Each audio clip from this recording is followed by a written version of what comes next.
Kebangkitan yang memerdekakan, itulah tema kita untuk minggu ini. Dan saya mengajak kita untuk membaca beberapa bagian firman Tuhan. Dan saya yang akan membaca, Bapak Ibu Saudara yang akan menyimak dari Matius 28 ayat 5 sampai 6 yang tadi sudah dibacakan juga oleh Vikaris Tommy. Akan tetapi malaikat itu berkata kepada perempuan-perempuan itu, "Janganlah kamu takut, sebab aku tahu kamu mencari Yesus yang disalibkan itu. Ia tidak ada di sini, sebab ia telah bangkit. Sama seperti yang telah dikatakannya, mari, lihatlah tempatnya ia berbaring." Yohanes 8 ayat 36. Jadi apabila anak itu memerdekakan kamu, kamu pun benar-benar merdeka. Roma 8 ayat 15. Sebab kamu tidak menerima roh perbudakan yang membuat kamu menjadi takut lagi. Tetapi kamu telah menerima roh yang menjadikan kamu anak Allah. Oleh roh itu kita berseru, ya Aba, ya Bapa. Kita masuk dalam pendahuluan kita. Jika Kristus adalah Allah, mengapa ia bisa mati? Apakah kematian Kristus merupakan kematian drama yang diatur oleh para murid-murid dan orang-orang mencintai dia pada saat itu? Dan jika Kristus mati, bagaimana dengan sifat dui naturnya, yang dimana dia Allah 100%, manusia 100%. Kematian Kristus di dalam cinta kasihnya kepada kita adalah kematian yang punya konten penebusan. Maka bukan Allah yang mati, tetapi pribadi daripada kemanusiaan itulah yang mengalami kematian untuk menebus dosa-dosa kita. Dan kemanakah Kristus 3 hari lamanya ketika dia mengalami kematian?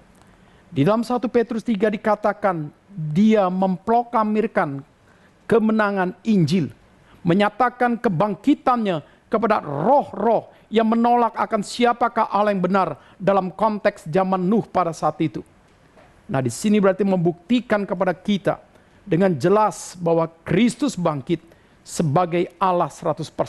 Dan ketika dia bangkit, pribadi kemanusiaannya juga tetap sama, tapi semua dalam nilai kemuliaan. Dari mana kuasa kebangkitan Kristus? Di dalam Alkitab jelas dikatakan roh kebangkitan itu diberikan kepada Kristus. Berarti ini menunjukkan kepada kita gabungan Allah Tritunggal di dalam kesatuannya dalam menjalankan misi penggenapan penebusan itu sendiri. Kristus bangkit untuk memerdekakan kita dari apa? Apa tidak cukup dengan kematiannya saja? Kenapa dia butuh bangkit? Dan kalau dia bangkit, dia mengunjungi daripada murid-muridnya. Dia menyatakan kepada Maria Magdalena dan Maria yang lain. Dia menyatakan kepada murid-murid yang lain ketika juga ada di Galilea. Dia menyatakan kepada orang-orang yang pengikut dia. Alkitab dengan jelas mencatat, dan jikalau kita akumulasi, lebih 500 orang pernah bertemu dengan Kristus selama 40 hari dia bangkit. Ini bukan mitos. Ini bukan sejarah dicatat oleh beriman. Ini adalah satu realita. Ini tonggak daripada pengajaran Kristen. Ini pusat daripada seluruh kekristenan kita. Maka jikalau Kristus tidak bangkit, maka sia-sialah iman kita. Nah, di sini kita akan membahas pada waktu kita mengerti akan satu tema, Kristus bangkit memerdekakan kita. Tapi pertanyaan ini harus kita dalami.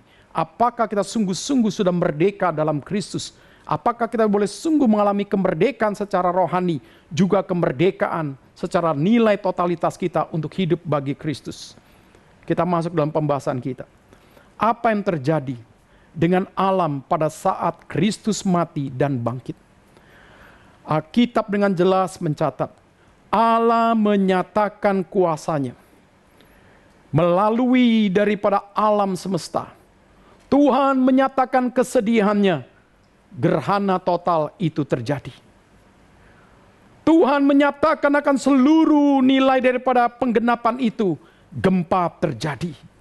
Bait Allah tirainya harus terbelah 2.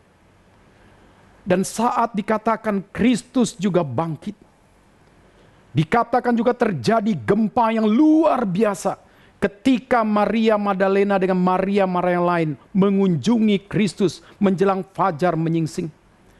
Di dalam bagian itu kita mengerti sekali saudara, Tuhan bukan berarti meninggalkan Kristus ketika dia sedang menanggung dosa-dosa kita.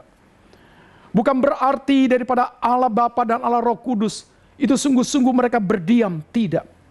Tetapi Tuhan memakai alam semesta, menyatakan kuasanya daripada seluruh nilai karya penentu daripada dunia, khususnya manusia, mau dibawa kemana mereka jikalau mereka tidak mengalami penebusan dalam Yesus Kristus. Jadi di sini kita bisa melihat Allah adalah pencipta daripada dunia. Dia mengatur dunia dan segala sesuatu bisa menyatakan kebesaran dan kuasanya. Jadi gempa terjadi, gerhana terjadi, dan kita mengingat ketika Paulus di penjara di Filipi.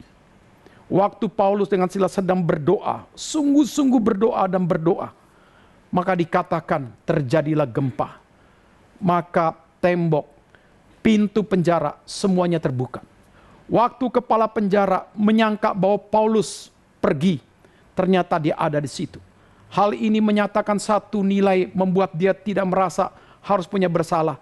Tetapi di balik itu semua dia melihat betapa pribadi daripada Paulus itu luar biasa. Disiksa, dipukul, tetap tenang dan berdoa.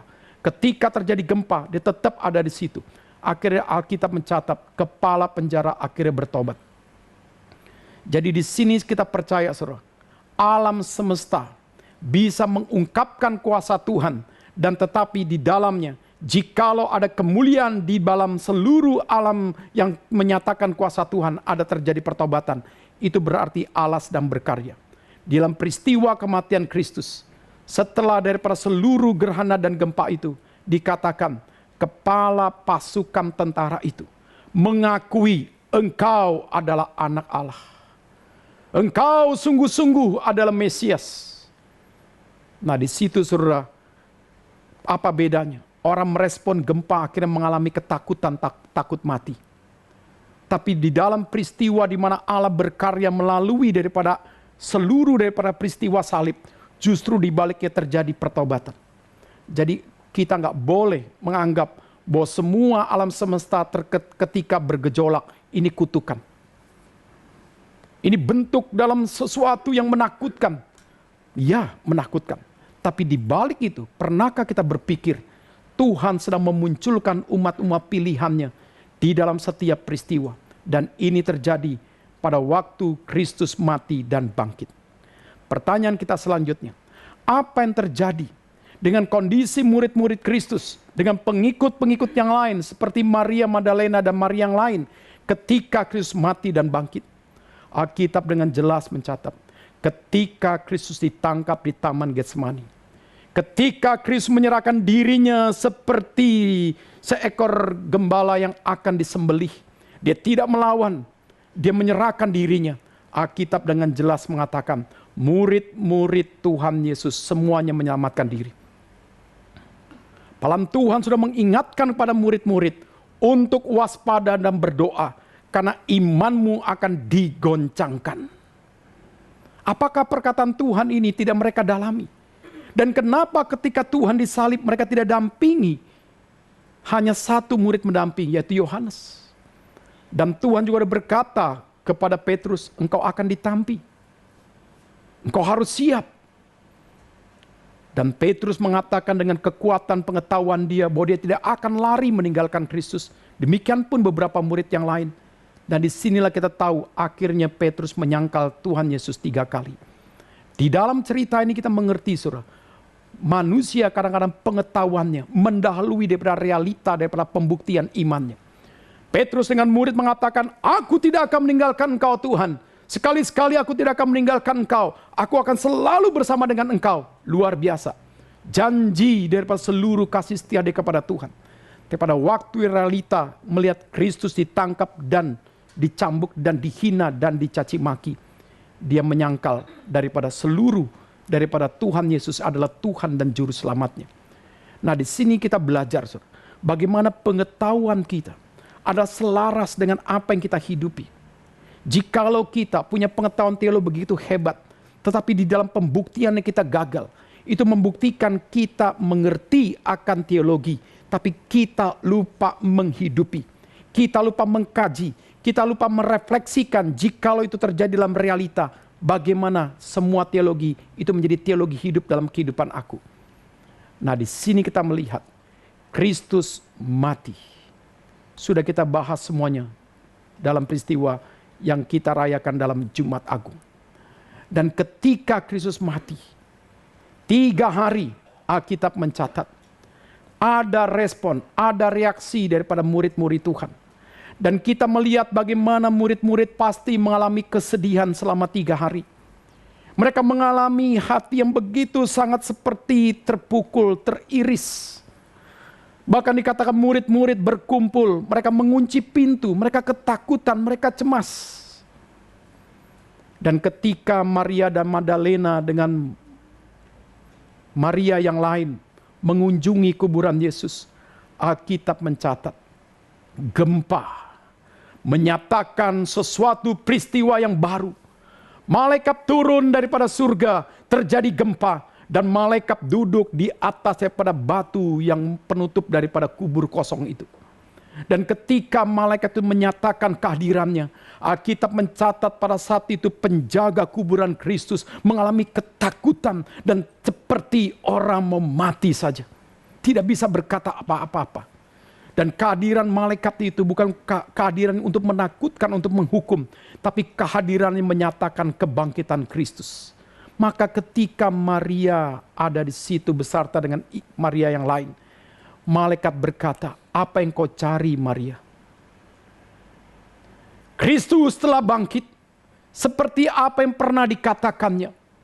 Dan saat itu Maria mengalami kesedihan. Di dalam konteks Injil yang ini berkata, "Di manakah Tuhanku Yesus engkau letakkan? Beritahu kepada kami, di manakah Tuhan Yesus yang kusembah itu engkau letakkan?" Saat itu Maria sangat sedih sekali. Tapi pada waktu diberitahu dia bangkit. Dan Kristus akhirnya menyatakan dirinya kepada Maria. Dan Maria pada waktu tahu itu Kristus, ingin memeluknya, ingin memegangnya. Dan Yesus yang telah bangkit dikatakan, "Jangan sentuh aku, karena aku belum ke surga. Jangan sentuh aku." Di sini Saudara menunjukkan kepada kita betapa pribadi Maria dengan semua daripada ibu-ibu yang lain mendapatkan sukacita rohani, karena dengan mata kepala sendiri melihat Kristus yang mereka cintai ketika itu mati dan disiksa, sekarang bangkit. Dan Yesus memberikan perintah kepada Maria dan kepada wanita yang lain, beritahu kepada murid-murid yang lain bahwa aku sudah bangkit. Beritahu kepada mereka di Galilea bahwa aku akan menyatakan kebangkitanku kepada mereka. Nah, di dalam bagian ini Saudara, dari duka cita berubah menjadi sukacita ketika Maria sudah bertemu dengan Tuhan. Nah, bagaimana dengan murid yang lain? Demikian pun murid-murid yang lain. Ketika murid-murid yang lain mengunci pintu, dicatat dalam Yohanes 20 ayat 20. Tuhan hadir. Kata-kata yang pertama yang keluar adalah bukan menanyakan kasih setia Petrus dan yang lain-lain. Tuhan tidak mengungkit sesuatu yang pernah terjadi. Di manakah engkau Petrus? Di manakah engkau Markus? Kenapa engkau lari meninggalkan aku Yakobus? Tidak. Bagi Tuhan inilah sesuatu yang baru, tidak ada footnote. Dan Tuhan hadir mengatakan, "Damai sejahtera berserta dengan engkau." Saat itu pasti murid-murid terkaget. Pintu kami kunci, jendela kami tutup. Sekarang Kristus hadir menjadi satu pribadi yang berbeda. Dia Allah 100%, dia manusia 100% dalam nilai kemuliaannya. Dia hadir dengan damainya. Dan pasti perkataan Tuhan Yesus pada saat itu begitu sangat menyejukkan hati mereka. Ketika mereka mengalami ketakutan dan kecemasan, mereka terkaget dengan luar biasa. Maka Alkitab mencatat mereka penuh dengan sukacita ketika bertemu dengan Tuhan. Akhirnya ketakutan, kecemasan itu hilang. Kebangkitan Kristus membangkitkan emosi daripada murid-murid mengikuti nilai kebangkitan Kristus. Kebangkitan Kristus membangkitkan emosi yang suci, mengikuti satu gerakan rohani yang baru, untuk mereka memulai sesuatu pelayanan yang baru. Karena itulah saudara, pertanyaan kita. Mereka sukacita, mereka sukacita. Sukacita apa? Maka kita bisa simpulkan di sini, mereka mengalami sukacita rohani karena sudah bertemu dengan Kristus yang tadinya mati dan sekarang bangkit pada hari yang ketiga. Sukacita rohani apa? Yaitu sukacita rohani di mana mereka mendapatkan kepastian iman. Di dalam Alkitab dalam 1 Korintus 15 dengan jelas dicatat, jikalau Kristus itu tidak bangkit, maka sia-sialah seluruh iman kita. Dan malaikat sudah memberikan konfirmasi kepada Maria. Dia bangkit seperti yang pernah dia katakan. Dan sekarang tergenapi dia bangkit. Ini satu kepastian yang luar biasa. Ini menunjukkan satu kemenangan yang luar biasa. Dan manusia di tengah-tengah kesedihan, di tengah-tengah sukacita, ketika dia membuktikan Kristus bangkit mendapatkan kepastian, ini kita butuhkan secara nilai emosi dan secara pribadi. Siapa yang tidak butuh kepastian? Setiap kita butuh kepastian, benar gak? Kita mau beli sabun, hal yang praktis. Kita butuh kepastian, ini sabun benar-benar gak membersihkan badan saya atau minyak saya? Kita mau pergi ke restoran mau makan, benar gak restoran ini bisa menjamin saya makan dengan enak? Tetapi di sini kita melihat, saudara, Tuhan memberikan kepastian yang melampaui daripada hal lahiriah, yaitu kepastian daripada iman mereka, bahwa sungguh ketika mereka bersandar kepada Tuhan, mereka tidak merasa cuma-cuma. Ini sesuatu yang pasti, ini sesuatu yang jelas, ini sesuatu yang sungguh-sungguh terbukti. Tidak ada pemuka agama yang berani menyatakan kapan dia mati, kapan dia bangkit, kecuali Yesus Kristus. Dan tidak ada pemuka agama yang bisa menyatakan kesucian dan kesempurnaan dalam segala hal, kecuali Yesus Kristus. Jadi pada waktu kita menyerahkan hidup kita 100% kepada Tuhan, kita bersandar kepada Dia, kepastianmu adalah kepastian yang mengandung satu kebahagiaan. Bukan spekulasi, tapi kepastian yang mengandung kebahagiaan. Karena engkau pasti dijamin.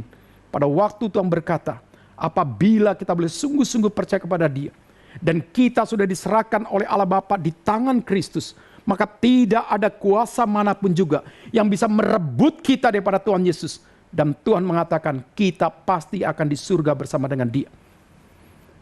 Ini bukan iman yang konyol.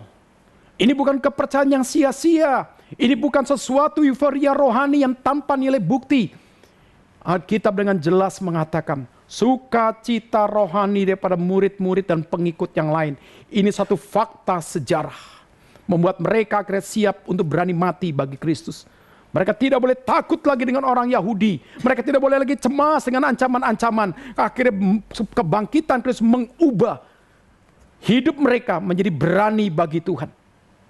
Karena mereka tahu mati pun itu adalah awal pintu kebahagiaan untuk bertemu dengan Tuhan.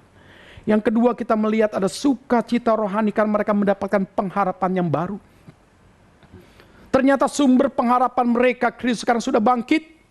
Dia bangkit dalam kuasa daripada Allah Roh Kudus. Dan kebangkitan membuktikan mengalahkan kematian. Mengalahkan kutuk daripada Taurat. Mengalahkan sakit penyakit. Mengalahkan kuasa setan. Inilah satu pengharapan yang baru. Nah, disinilah kita melihat, saudara, bahwa kita pasti ketika Tuhan berkenan mengizinkan kita di dalam satu waktu bersedih 3 hari. Inilah latihan iman. Ini latihan pembaruan seluruh hidup kita. Untuk pada waktu kita tergenapi menyatakan apa yang sungguh Tuhan nyatakan. Pada waktu hari kita boleh sungguh dilepaskan daripada setiap beban masalah kita. Itu tandanya kita harus memulai sesuatu dengan sesuatu yang baru. Kita harus mendapatkan sukacita rohani. Dan kita akan dalami bagian ini. Apa itu sukacita rohani secara khusus dalam pembahasan kita? Kepastian iman. Kepastian iman yang bagaimana? Nah, disinilah kita melihat kepastian iman bahwa Kristus sudah mati, memerdekakan manusia daripada maut dengan pembuktian Dia bangkit. Roma 8 ayat 2 dan ayat 15 yang tadi kita baca, itu dengan jelas mengatakan kepada kita bahwa pada waktu Roh yang memberi hidup kepada kita, memerdekakan kita dalam Kristus, Maka kita tidak boleh lagi diperbudak oleh dosa yang mendatangkan maut. Nah, di dalam konteks itu Paulus berkata akhirnya, aklamasi kemenangan iman kita. Engkau harus berani berkata, hai maut, di manakah sengatmu? Hai maut, di manakah sengatmu? Ini satu teriakan orang beriman yang tidak takut mati. Tetapi di dalamnya ini teriakan iman yang membuktikan dia bukan lagi daripada orang yang hidup di dalam dosa. Nah, di dalam bagian ini saudara, kita membaca tadi bagian ayat 15. Bahwa kita tidak diberikan lagi satu roh perbudakan. Kita akan berani berkata, ya Tuhan, berterima kasih aku menjadi anakmu. Maka kita berani berkata dengan mesra, ya Aba, ya Bapa. Sama seperti Kristus ketika akan memasuki daripada pergumulan di Taman Getsemani. Dia mengambil dan dia berkata dengan jelas setiap kata-kata dengan tepat. Dan kata-kata yang diambil mengandung kemesraan, ya Aba, ya Bapa, kedekatan. Jadi kita bukan lagi pribadi yang jauh daripada Tuhan setelah kita sungguh menjadi orang percaya. Maka ketika kita bersatu dengan Kristus, kita bersatu dalam kuasa kebangkitannya, maka kita menjadi orang yang dekat dengan Bapa. Kita bukan lagi orang yang jauh. Nah, di dalam konteks yang lain, saudara, dalam 1 Korintus 15 ayat 50-58, dalam konteks kebangkitan Kristus, dia mati untuk menebus dosa-dosa kita. Maka kita pun harus mati. Untuk apa? Mematikan kedagingan kita. Kristus bangkit untuk menyatakan dia menang atas dosa. Kita pun harus bangkit menyatakan kemenangan atas dosa. Dan di dalam konteks 1 Korintus 15 ayat 50-58 mengajarkan kepada kita, orang yang sungguh sudah menikmati kebangkitan Kristus, orang yang sungguh terus menghidupi kebangkitan Kristus, Paulus katakan, orang itu harus berorientasi hidup kepada nilai-nilai kekekalan. Nah, kenapa ini menjadi sesuatu yang ditekankan Paulus dalam 1 Korintus 15? Jikalau engkau sudah mati bersama dengan Kristus, maka dosamu tidak boleh lagi menghidupi nilai imanmu. Dan jikalau kebangkitan Kristus sudah membangkitkan seluruh nilai kehidupanmu, kamu menjadi orang yang sungguh-sungguh baru dalam nilai kuasa kebangkitan. Maka kebangkitan itu akan memperbarui pola pandang kita. Kebangkitan itu akan memperbarui cara nilai daripada manner of life kita. Nah, di dalam konteks ini Paulus katakan akan terjadi orientasi hidup yang berbeda. Kita akan berorientasi kepada nilai-nilai kekekalan. Sebelum engkau hidup dalam Kristus, engkau menjadi budak dosa. Orientasimu adalah kesenangan dunia. Orientasimu adalah kenikmatan dunia. Orientasimu adalah kemuliaan dunia. Orientasimu engkau mencari kepopuleran dunia.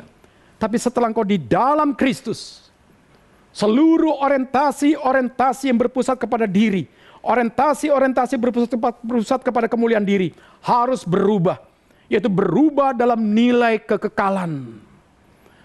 Nah, disinilah saudara kita melihat kemerdekaan dalam Kristus mendatangkan sukacita rohani bagi kita.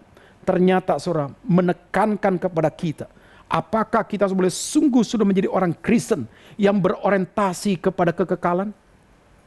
Jikalau kamu masih berorientasi kepada kesementaraan, kedagingan dan keduniaan, itu menunjukkan kita masih diikat dengan dosa yang mendatangkan maut. Nah, disinilah kita belajar, saudara. Apapun yang terjadi dalam kehidupan kita, apapun yang mau kita responi, apapun yang mau kita sikapi, apapun yang mau kita seriuskan, coba lihat, apakah ini berkaitan dengan kemuliaan Tuhan atau tidak.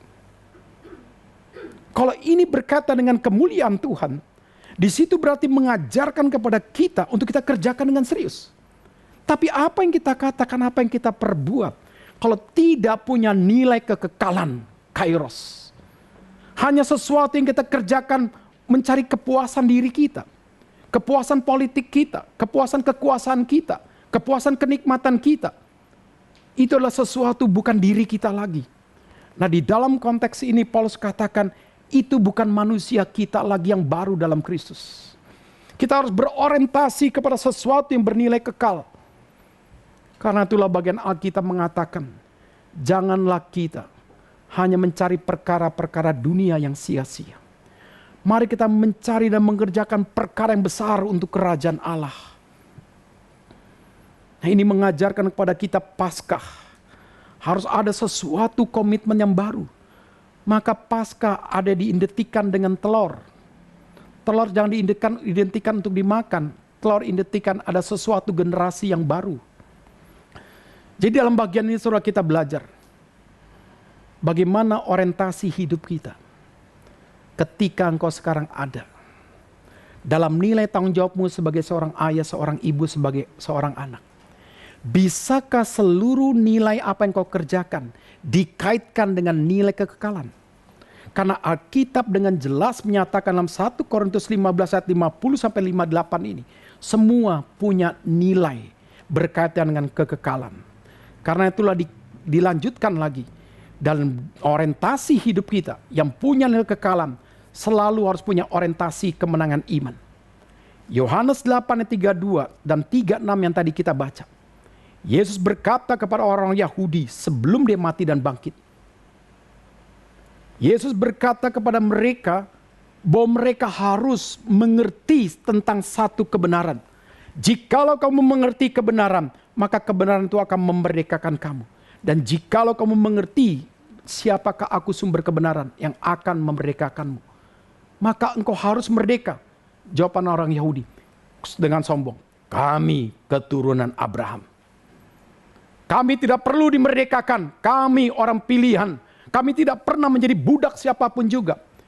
Kristus berbicara dari kacamata rohani. Orang Yahudi melihat dari kacamata fisik. Kami keturunan Abraham, kami tidak pernah menjadi budak siapapun juga. Dan Kristus berkata, Abraham pun adalah orang berdosa.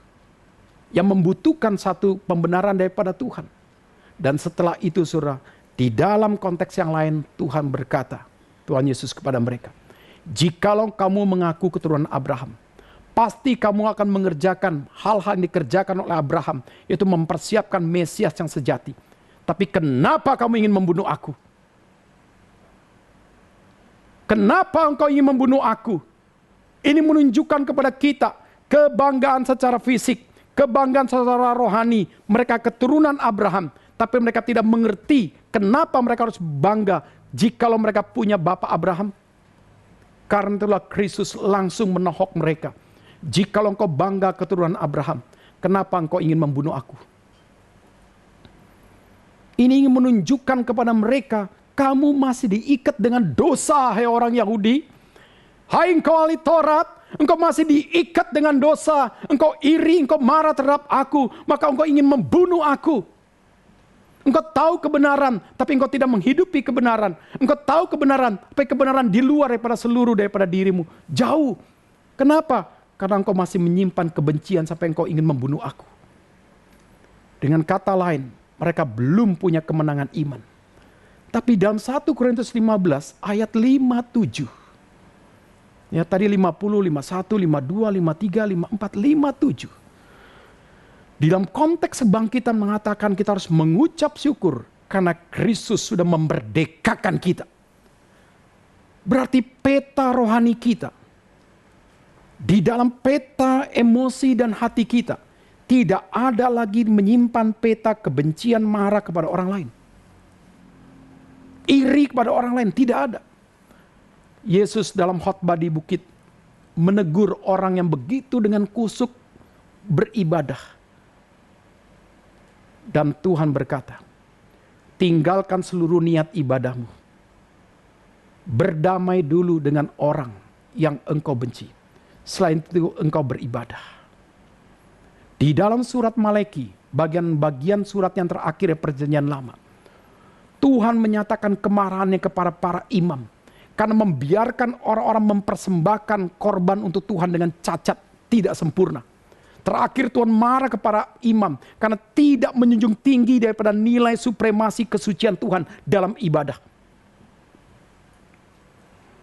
Di dalam bagian ini saudara, kita belajar kemenangan iman melalui Paskah adalah kerelaan kita meninggalkan dosa-dosa kita. untuk kita kembali mau hidup bagi Tuhan. Nah, di dalam kemenangan iman inilah, dalam konteks 1 Korintus 15 ayat 58 puncaknya adalah berdirilah teguh. Jangan kamu mau digoncangkan dengan apapun juga. Artinya apa, saudara? Ketika kamu berdiri teguh, ada goncangan, ada topan kehidupan, ada angin-angin isu dan apapun juga daripada dunia ini yang bisa menggoncangkan imanmu. Karena itulah, layanilah Tuhan dengan giat. Karena ketika engkau melayani Tuhan dengan giat, semua tidak ada yang sia-sia. Nah, di dalam konteks ini, saudara, puncak sukacita rohani kepastian iman yang pertama, membuat kita punya gairah iman untuk melayani Tuhan, puncaknya. Jadi pertanyakanlah dirimu, biar melalui di dalam masa pandemi ini, melalui Paskah ini, saudara, kita diingatkan lagi, mari kita menghidupi sukacita rohani, karena kita sudah dimerdekakan dalam Kristus. Engkau harus giat dalam melayani Tuhan. Bukan hanya giat dalam bekerja, bukan hanya giat dalam bisnis, bukan hanya giat untuk diet, bukan hanya diet yang engkau menjadi orientasimu dalam masa pandemi. Bukan. Itu boleh, tetapi jangan lupa yang paling utama, giat dalam melayani Tuhan. Amin. Yang kedua, sukacita rohani yang kedua, pengharapan yang baru. Orang menikah selalu ucapannya, kata-katanya apa? Selamat menempuh hidup baru. Benar kan? Saya sering loh menulis sesuatu yang berbeda. Selamat menikmati salib yang baru. Ya. Salib yang baru. Jangan berpikir saudara menikah itu kebahagiaan, salah. Alkitab tidak pernah mengatakan kita menikah untuk bahagia menjadi sesuatu yang pertama. Salah total. Menikah adalah untuk membentuk karakter suami istri. Menjadi karakter seperti Kristus. Besi menajamkan besi, manusia menajamkan sesama manusia dalam kehidupan couple, parent. Nah, ketika menajamkan itu ada salib gak? Ada luka gak? Pasti ada luka. Udah bahagia? Belum tentu bahagia. Kedua, dalam pernikahan itu kan pembaruan dan pembentukan iman dalam bersama bertumbuh dalam Kristus. Jadi iman harus disatukan, komitmen rohani harus dijalankan. Ini pun kalau pasangan kita tidak setuju, satu tidak setuju, ini tidak setuju melayani, pasti ada salib, ada konflik.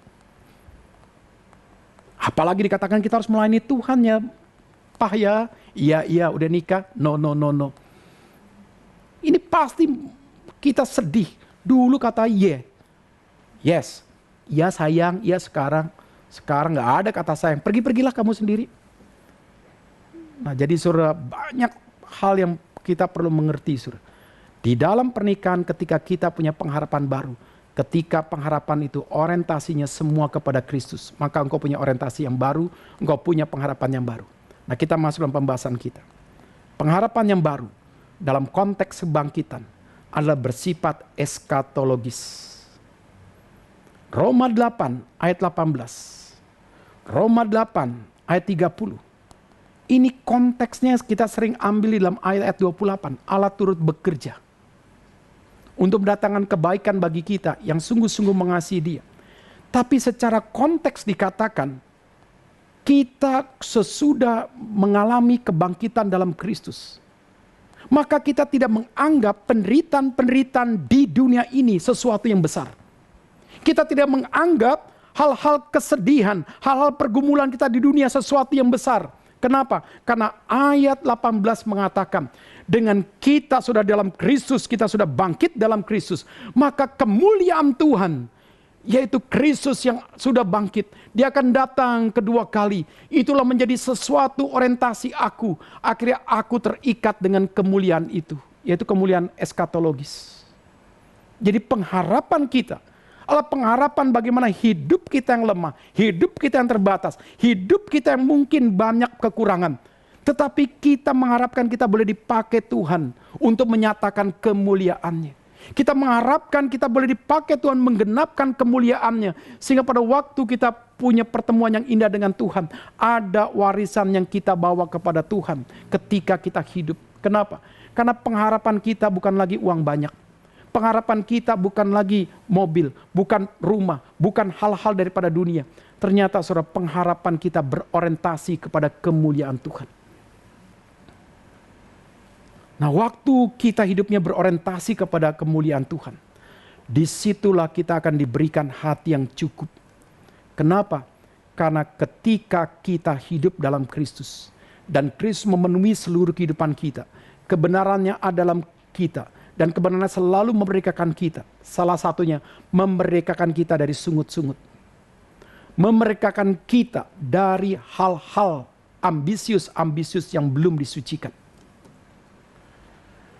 Nah, di sini kadang-kadang kekurangan kita, atau juga mungkin bisa jadi kekurangan saya. Kadang-kadang kita yang sudah punya anak, kita berpikir, bagaimana kalau saya mati, istri saya mati? Apakah anak-anak saya sudah siap hidup menyatakan iman tanpa saya dengan istri? Apakah anak-anak saya bisa punya satu orientasi yang terus mementingkan Tuhan dalam seluruh hidup mereka?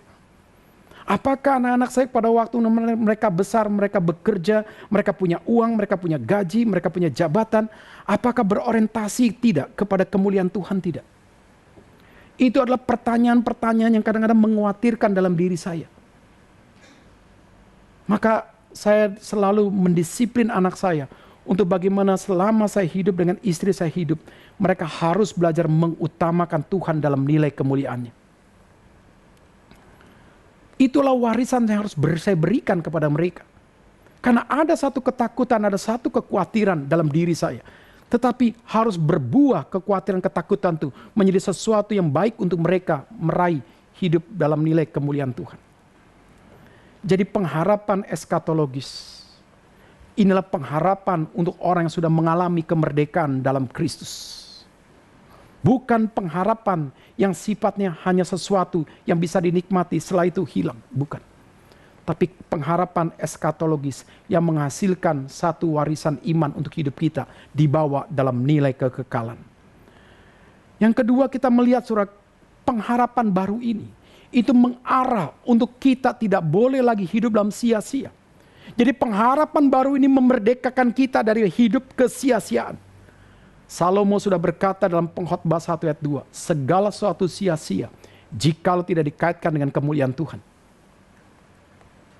Istri banyak, harta banyak, biduan-biduan wanita banyak, taman begitu indah, bala tentara begitu hebat, semua dianggap sia-sia. Kenapa? Karena Salomo baru menyadari hikmat yang dia minta kepada Tuhan di dalam perjalanannya menjadi sesuatu yang salah karena berorientasi kepada diri. Kesuksesan yang sudah dia raih, kepopuleran yang sudah dia raih, kekayaan sudah dia raih, kenikmatan yang sudah dia raih, dia lupa. Mula-mula dia minta untuk dia bisa menjadi raja seperti daripada ayahnya Daud, menyatakan nilai kemuliaan kerajaan Allah. Maka dalam proses perjalanan waktu dia bertobat. Maka ketika dia bertobat, dia mengatakan semua sekarang kuanggap sia-sia. Sama dengan Paulus. Paulus mengatakan seluruh kebanggaannya sebagai kelompok Sanhedrin, ahli Taurat. Punya warga kerajaan Rom. Dia anggap sekarang semua menjadi sesuatu yang sampah. Karena Kristus. Aku warga kerajaan Roma. Aku kelompok Sanhedrin mahkamah agama. Aku punya kedudukan, aku punya satu kehormatan. Tapi sekarang kuanggap sampah karena Kristus. Dan Salomo mengatakan, semua yang kumiliki menjadi sia-sia. Karena ternyata tidak dikaitkan dengan kemuliaan Tuhan, tidak dikaitkan dengan eskatologis. Kristus bangkit, memberikan kepada kita kuasa iman. Untuk memerdekakan kita daripada hal-hal yang sia-sia dalam cara berpikir kita, cara emosi kita, cara sikap kita. Maka di sini kita belajar bagaimana dikatakan dalam konteks kebangkitan Kristus dalam 1 Petrus 3 ayat 15. Mari kita bagaimana bisa menyatakan hidup kita boleh tidak lagi hidup dalam sia-sia, menguduskan Kristus sebagai Tuhan atas seluruh hidup kita. Menguduskan Kristus atas seluruh hidup kita. Hal-hal yang sepele, saudara. Saya berpikir saya punya hobi, saya punya kesenangan. Tapi kadang-kadang saya harus bisa mengerti apakah hobi saya ini menjadi hobi yang menyingkirkan Kristus atau tidak. Saya punya kesenangan, apakah kesenangan saya akhirnya mengutamakan kesenangan itu, saya tidak lagi menyenangkan Tuhan. Maka saya selalu berpikir apapun berkaitan dengan nilai tanggung jawab saya terlebih dahulu kepada Tuhan. Baru kepada istri, baru kepada anak-anak. Berarti kepada Tuhan tugas saya sebagai gembala itu apa? Itu yang paling utama. Dan setelah itu tanggung jawab saya dalam keluarga kepada istri anak-anak itu apa? Tapi tanggung jawab saya dalam nilai saya hamba Tuhan itu tidak boleh digeser karena urusan duniawi. Tidak boleh tergeser hanya hal-hal yang bersifat hal yang sementara. Maka saya selalu minta hikmat pimpinan Tuhan. Supaya saya bisa menguduskan daripada nilai Kristus. Itu boleh sungguh nyata dalam seluruh kehidupan saya. Bukan berarti Kristus dikuduskan, tidak. Tapi bagaimana melalui seluruh nilai-nilai kehidupan kita. Itu boleh dikuduskan oleh Tuhan. Ya. Ini penting sekali. Dan ini kepekaan kita. Jadi orang kudus bukan hanya berpikir menghindari perjinahan, perjudian, percekcokan, bukan. Tapi bisakah dalam seluruh hidup kita itu boleh Kristus dinyatakan Tuhan atas seluruh kehidupan kita. Maka ketika dia menjadi Tuhan atas seluruh kehidupan kita, terjadilah pengudusan Kristus atas seluruh dimensi kehidupan kita. Nah, konteks daripada 1 Petrus 3:15 ini akhirnya mengajarkan kepada kita, nanti kalau engkau kena penderitaan, itu bahagia. Karena mungkin melalui penderitaan pergumulan itulah engkau mengalami pengudusan dalam dimensi engkau yang baru. Engkau kena COVID, kena sakit, jangan merasa orang terkutuk. Mungkin melalui bagian itulah kita makin dekat dengan Tuhan. Ya. Jangan juga merasa kita sombong. Sudah 1 tahun lewat, aku tidak kena COVID. Ya. Saat itulah Tuhan tahu kalau engkau dikasih COVID, goncanglah imanmu. Ya. Jadi kalau saya sampai saat ini, saya, istri, keluarga, anak-anak tidak kena COVID, hamba Tuhan kita kena COVID. Mungkin kita dapat belas kasihan Tuhan aja. Bukan karena kita hebat, hanya karena belas kasihan Tuhan. Ya. Oke, kembali lagi lah pembahasan kita. Selanjutnya, saudara, waktu kita tidak lagi mengerjakan sesuatu yang sia-sia. Kita mengerjakan sesuatu yang berarti. Maka hidup kita menjadi hidup yang berarti. Maka Paulus katakan, jikalau Kristus tidak bangkit, sia-sialah seluruh kepercayaan kita. Tapi pada waktu akhirnya Kristus bangkit, menjadi sesuatu yang berarti, Maria imannya diteguhkan, dibangkitkan. Murid-murid diteguhkan di imannya. Thomas yang tadi ragu-ragu juga akhirnya sungguh-sungguh percaya. Akhirnya siap menjadi rasul, diutus ke Asia Kecil, sampai India, sampai wilayah Asia-Asia yang lain. Murid-muridnya bahkan sampai ke Indonesia. Jadi saudara, disinilah saudara, kita belajar bagaimana kita harus mengejar sesuatu yang berarti, hidup yang berarti, yang bernilai lagi kembali, yang kekal. Nah, di dalam bagian ini kita melihat konteksnya, saudara. Hidup yang berarti, karena kita melihat Roh Kudus sudah menjadikan kita milik Allah. Dan apa yang dikatakan oleh Yohanes, apa yang dikatakan Roma, engkau akan memanggil dia, yaitu Aba dan Bapa. Karena engkau menjadi anak Allah. Dan di dalam Efesus 1 ayat 13-14 dikatakan, Roh Kudus akan menggenapkan, menjamin seluruh materai untuk kita menjadi milik Allah yang akan mengalami penebusan. Jadi saudara, mari kita belajar keberartian kita, karena dalam hidup kita selalu punya nilai penebusan, redemption. Penebusan. Jadi engkau melakukan apapun juga, engkau mengerjakan apapun juga, coba kerjakan, punya nilai penebusan enggak? Penebusan secara pribadi. Mungkin hidupmu masa lalu begitu banyak memfoya-foyakan uang. Memfoya-foyakan waktu yang tidak berarti. Setelah engkau dalam Tuhan, engkau diberkati dalam nilai kerja. Coba uangmu engkau pergunakan punya nilai penebusan. Apa artinya? Bukan lagi berorientasi kepada dirimu. Bukan berorientasi kepada kesenanganmu. Bukan berorientasi kepada orang lain. Tapi berorientasi untuk nilai penginjilan. Untuk pelayanan. Waktumu dulu engkau pakai hanya untuk happy-happy weekend. hanya untuk dipakai untuk sesuatu yang bersifat untuk diri. Setelah engkau dalam Tuhan punya nilai penebusan, waktu weekend sekarang dipakai untuk pekerjaan Tuhan. Fokus untuk gereja dan pelayanan. Berarti mengandung nilai penebusan. Nah di sini maka saudara kita harus belajar, kalau kita milik Tuhan, disitulah saudara kita harus punya satu nilai gairah yang baru. Untuk kita menghidupi Paskah ini di depan. Dengan satu kepastian Tuhan sekali-sekali tidak pernah meninggalkan kita dan membiarkan kita. Dan keberartian hidup yang kedua, kita harus percaya kita Kristus ada dalam diri kita. Kebenaran itu ada dalam diri kita. Dan kita hidup dalam kebenaran. Maka kita akan terbentuk karakternya semakin lama makin serupa dengan Tuhan. Sia-sialah Paskah kita. Tahun lalu, tahun-tahun yang lalu.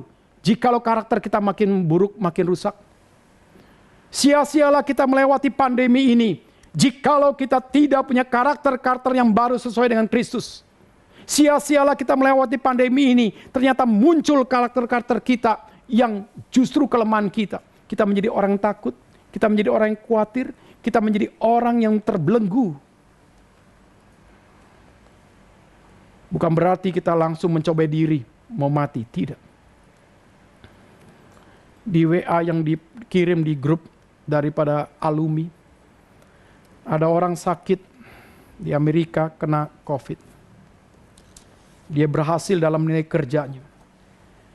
Ada satu warisannya dititipkan kepada temannya, jikalau dia mati ambillah box uang ini.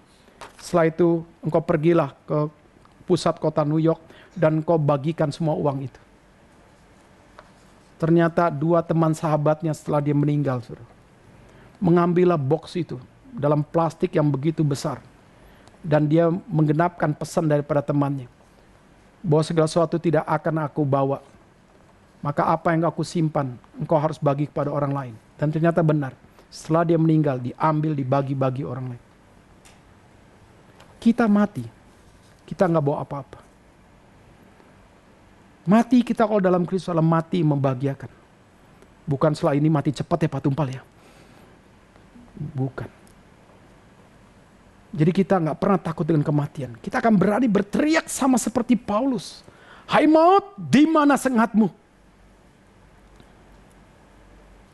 Nah di sini kita belajar, bagaimana hidup berarti. Membuat kita menghargai kepemilikan diri kita yang sudah dimiliki oleh Tuhan. Hidup kita berarti berorientasi kepada pembentukan karakter kita.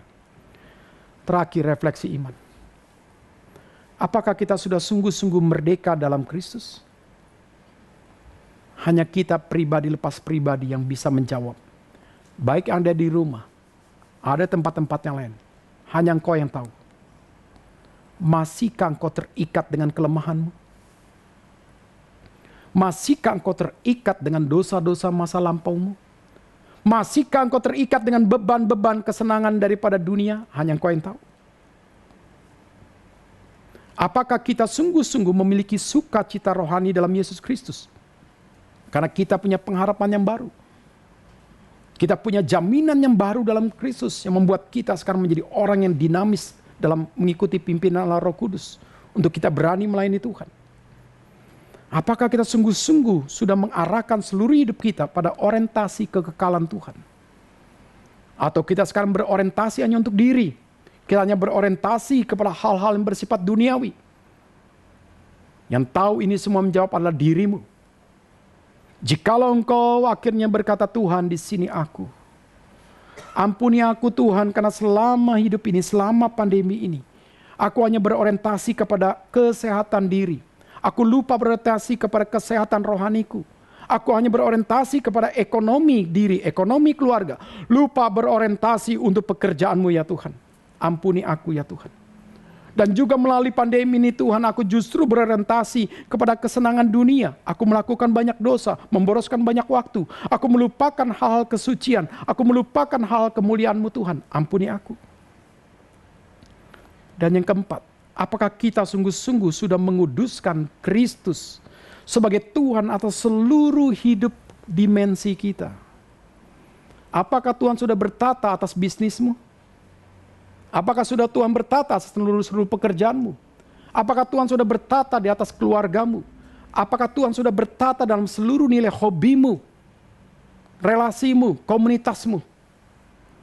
Jikalau gara-gara komunitas kita menyingkirkan Kristus, jikalau gara-gara bisnis kita menyingkirkan Kristus, jikalau gara-gara keluarga kita menyingkirkan Kristus, jikalau gara-gara hobi kita menyingkirkan Kristus, berdosalah kita. Marilah kita berdiam. Kita membaca lagi, coba lihat. Pribadi lepas pribadi. Tolong gambar ditayangin. Bacalah pribadi lepas pribadi. Sebagai refleksi imanmu dalam Paskah ini. Dan 4 pertanyaan ini hanya engkau dengan jujur menjawab kepada Tuhan. Setelah engkau baca, engkau renungkan, engkau dalami, engkau terbuka Allah Roh Kudus supaya pimpin kejujuran hatimu, dan engkau masuk dalam doa. Silakan engkau baca secara pribadi. Setelah itu engkau mengambil sikap berdoa, dan kita akan menaikkan pujian. Pernahkah kita cinta Yesus? Bilakah kau pernah cinta Yesus? Silakan pribadi lepas pribadi mengambil waktu refleksi.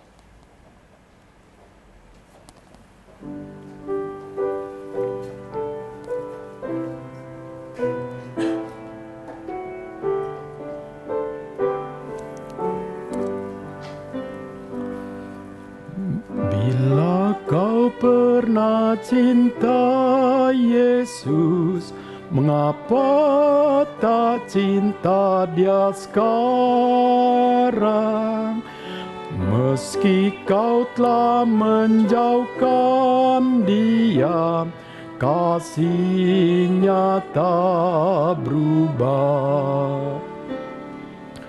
Oh, dengarlah panggilannya, harap kau lekas pulang.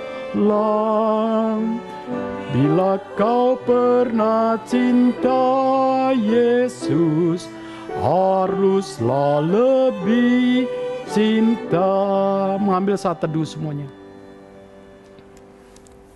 Musik masih mengalun dan song leader tetap bernyanyi.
Siapakah yang berkata, Tuhan, sekarang hidupku sudah jauh daripada Engkau. Aku lebih dekat kepada gadget. Aku lebih dekat kepada sosial media. Aku lebih dekat dengan seluruh kekhawatiran dan ketakutan aku. Bukankah aku, Tuhan, dulu pernah cinta kepada Engkau? Oh Tuhan, melalui Paskah ini tariklah aku kembali untuk aku dekat kepadamu. Ampunilah Tuhan dosa-dosaku. Perbarui aku Tuhan untuk boleh sungguh menjadi umat-Mu yang menghidupi Paskah ini dengan satu nilai gairah yang baru, orientasi yang baru, semangat yang baru Tuhan. Inilah aku Tuhan. Aku membutuhkan pembaruan daripada Engkau. Aku membutuhkan belas kasihan-Mu ya Tuhan. Disinilah aku itu Tuhan. Siapa yang berkata demikian, silakan angkat tanganmu. Baik yang di tempat ini, baik yang di rumah, di tempat yang lain. Puji Tuhan, puji Tuhan, puji Tuhan. Siapa lagi? Puji Tuhan. Yang di atas, ya puji Tuhan. Turunkan sekarang tanganmu. Yang kedua, mungkin kau berkata, Tuhan, aku sadar aku pendosa. Banyak kemunafikan yang aku lakukan. Banyak topeng sandiwara yang aku lakukan. Padahal sebetulnya aku ini orang yang busuk. Secara pikiran perasaan. Masih suka mempermainkan kesucian-Mu Tuhan. Aku sadar aku belum punya kuasa kebangkitan daripada Kristus. Menang atas dosa secara total. Tuhan, di sini aku membutuhkan pengampunan-Mu. Aku membutuhkan pembaruan-Mu. Aku membutuhkan untuk aku boleh sungguh-sungguh diterima sebagai anak-Mu yang sejati. Dan aku mau sungguh-sungguh Tuhan menerima Engkau sebagai Tuhan dan Juru Selamat. Aku mau sungguh-sungguh lahir baru. Di sini aku berada Tuhan. Siapa yang berkata demikian silakan angkat tanganmu. Ya. Puji Tuhan. Puji Tuhan. Puji Tuhan. Yang di atas juga ada. Turunkan tangan. Yang di rumah mungkin engkau sendiri yang paling tahu. Yang ketiga. Tuhan, aku sering terlupa. Bagaimana Engkau harus menguduskan seluruh dimensi kehidupanku. Aku sering terlupa karena asik bermain dengan nilai kerjaku, nilai bisnisku, nilai keberhasilanku, nilai kesenanganku. Akhirnya aku lupa sungguh-sungguh menguduskan daripada seluruh kehadiran-Mu dalam seluruh dimensiku. Aku sekarang komitmen Tuhan. Mau menjadikan Engkau Tuhan atas seluruh bisnis, pekerjaan, keluarga, kuliah, dan sekolah dan yang lain-lain. Aku mau sungguh-sungguh menguduskan Engkau hadir dalam nilai dimensi hidupku ya Tuhan. Siapa yang berkata demikian? Silakan angkat tangan. Puji Tuhan, puji Tuhan, puji Tuhan. Mari semuanya bangkit berdiri. Kita nyanyikan lagu ini sekali lagi. Untuk sebagai komitmen kita, kita sungguh mau makin cinta Tuhan.